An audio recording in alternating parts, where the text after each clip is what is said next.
Bởi chỉ biết số video nàyคือខ្ញុំនឹងបង្ហាញជូនពាក់ព័ន្ធនឹងការមិនប្រើប្រាស់ email ដើម្បីចូលសិក្សាវគ្គខ្លីនៅសាលាភូមិន្ទរដ្ឋបាលតាមប្រព័ន្ធ online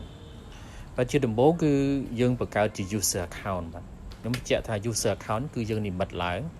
ដោយខ្ញុំបានបង្ហាញជូនក្នុងវីដេអូគឺខ្ញុំវាយពាក្យថា key បន្តមកទៀតយើងតម្រង់ជា email បាទ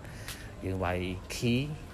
email.@gmail ចឹងទៅហើយមកទៀតបន្តមកទៀតគឺយើងអនុវត្តទៅតាមការណែនាំដោយខាងលើនេះគឺយើងត្រូវវាយកូដទំនៀមនិងនាមបាទជាទិន្នន័យរបស់អស់លោកស្រីត្រូវពេញជាក់ស្ដែងដូចខ្ញុំឧទាហរណ៍នេះគឺខ្ញុំវាយឈ្មោះខាងលើកូដទំនៀមនិងនាមបាទ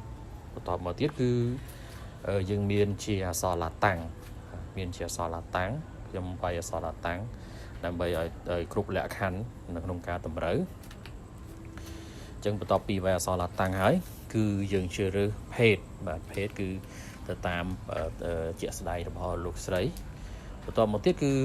យើងជ្រើសរើសថ្ងៃខែឆ្នាំកំណើតហើយចំពោះលេខកូដនេះគឺអស់លោកស្រីវាយលេខកូដណាដែលងាយ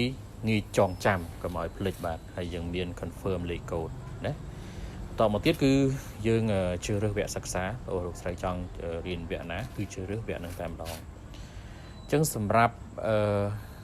ការជ្រើសរើសវគ្គសិក្សាហើយគឺចុចបង្កើតគណនីហើយយើងចុចពាក្យថាយល់ព្រមបាទបន្តមកទៀតគឺយើងចូលក្នុងប្រព័ន្ធអញ្ចឹងចូលក្នុងប្រព័ន្ធហើយគឺយើងបំពេញទិន្នន័យតាមនឹងទៅហើយចុច submit ទៅខ្ញុំសូមបញ្ជាក់ពាក់ព័ន្ធនឹងការមិនប្រើប្រាស់ email ហ្នឹងគឺពេលដែលអស់លោកស្រី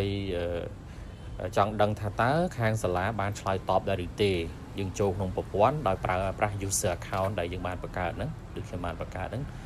key email.com បាទបន្តមកទៀតគឺយើងវាយ password ទៅ